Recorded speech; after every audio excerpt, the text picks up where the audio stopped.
Okay, so now let's take a look at the basic finger picking pattern. We're going to start up here at the F, just as we did before, the F major. But we're only going to be picking 3 of these notes, so we don't actually need to have our pinky down. So the 3 notes we're going to be picking are the 1st fret, so the F note. We're also going to play the 3rd fret on the A string, and then we're going to be playing the 2nd fret on the G. So that's the 1st or root of the chord, the 5th note of the chord, and the 3rd, the major 3rd. And the order in which those are played are the 6th string, so the 1st fret, and the 2nd fret on the G are played together initially, so that's. And we'll look at the right hand in just a minute. But we play those 2 together, then descend to the A string, and then back to the root note. That's the first measure. What we then do is go back up to the top of the chord, so playing that 2nd fret again, and just descend once more. So put those together, and we've got. Now that same measure is largely repeated exactly the same.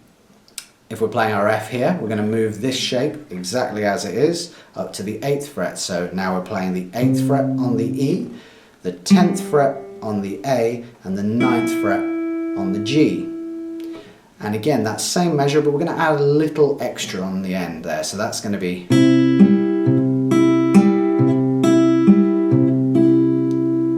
So all that we're doing differently in this position is we're going to play an extra descent from the top on that G string, the A string, the E string, and then once more on the G. So one more time, that is.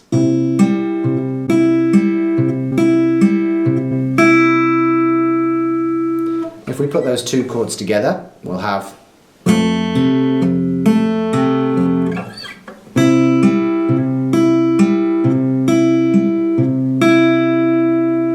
So the way that those 2 chords are weighted, with there only being kind of 2 iterations of that pattern on the F, and 3 plus that top note on the C, repeats exactly the same when we play our G at the 3rd fret, with our 1st finger playing the 3rd fret, 3rd finger playing the 5th fret, and 2nd finger playing the 4th fret on the G string.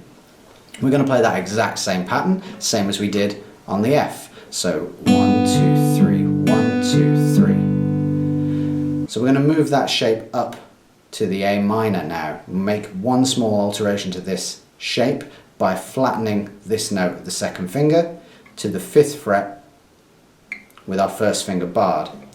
So then we'll play that exact same measure as we played on the C. So that would be 5th fret on the bottom E string, 7th fret on the A string, and now underneath our bar, 5th fret on the G string, playing the minor 3rd. So together that would sound like this.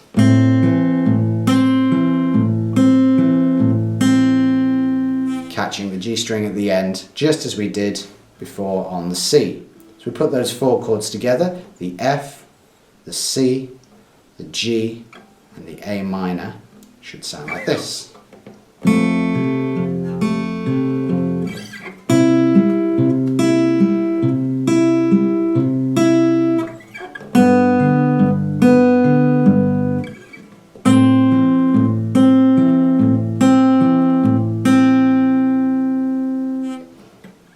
So let's take a look at the picking pattern for that part. Starting with the F, I'm going to be playing my thumb on the bottom string, my 3rd finger on the G string, and my 1st finger on the A. So when I'm playing any of those chords, I'm going to be using the same 3 fingers to play those notes.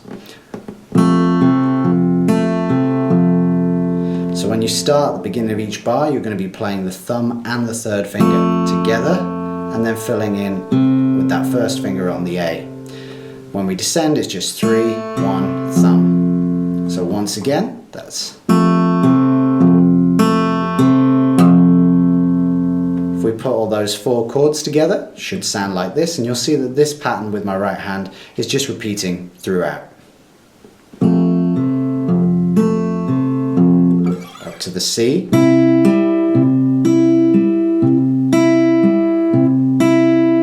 down to the G,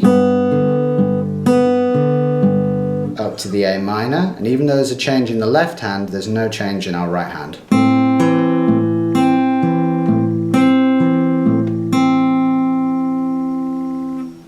So if perhaps you're still a bit new to playing bar chords, perhaps you don't know any bar chords yet, we can actually play that same picking pattern but using the open chords that we used before. Unfortunately, we do have to still start with this F just because the order of notes that we want to fall underneath our fingers, we want it to be the root first as the lowest note, then the third, and then the fifth. So this shape isn't really going to be suitable for that part, but everything else we can use using our open C chord, open G chord, and open A minor that we learned a moment ago.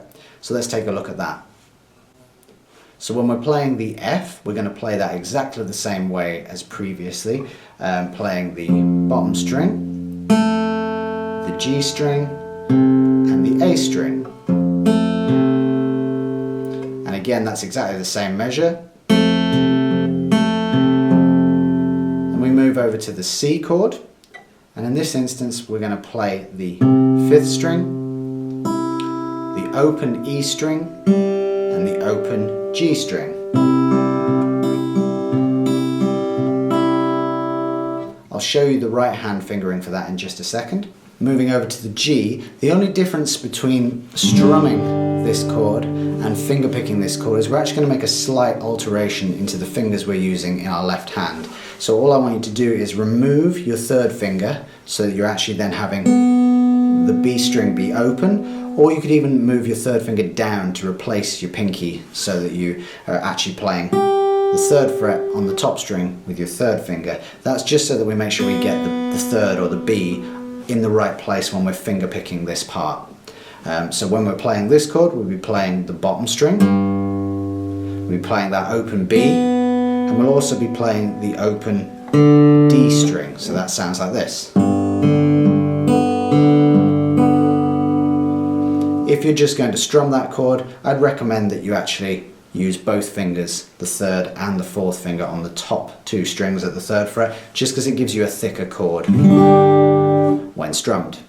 And then finally for the A minor, we'll be playing our open A string, the first fret on the B string, and the second fret on the D string.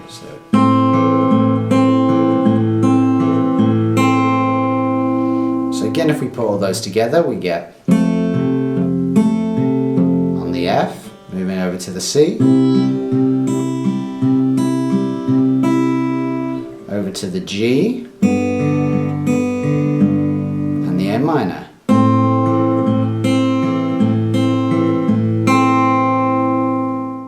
So let's take a look at the right hand for that finger picking pattern. The F, as I said before, remains exactly the same, so we are playing the sixth string, the G string, and the A string.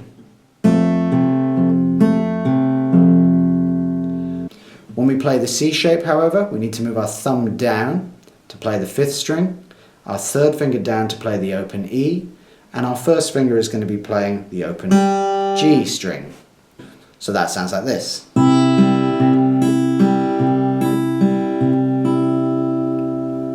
When we move on to the G shape, we're going to be playing the bottom sixth string with our thumb again. We're going to be playing the open B string with our third finger and the open D string with our first finger. And finally, the A minor. We're going to be playing the A string with our thumb, the first fret on the B string with our third finger, and we're also going to catch the D string again with our first finger. So that sounds like this. If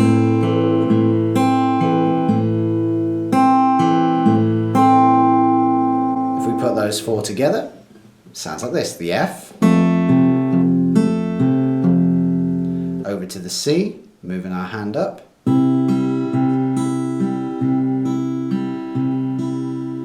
down to the G, again readjusting our right hand, and over to the A minor, moving back down onto the fifth string,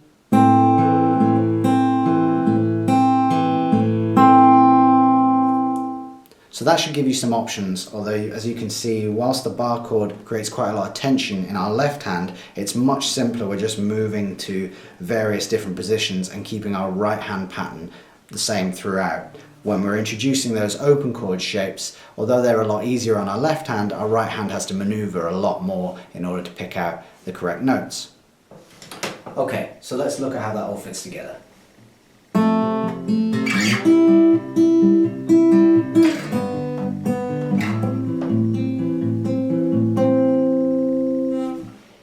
Or if we're playing the open chords.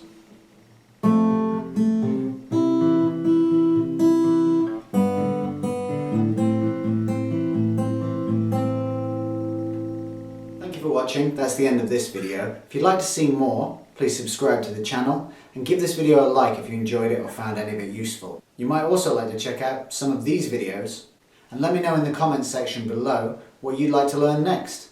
Until then, I'll see you there.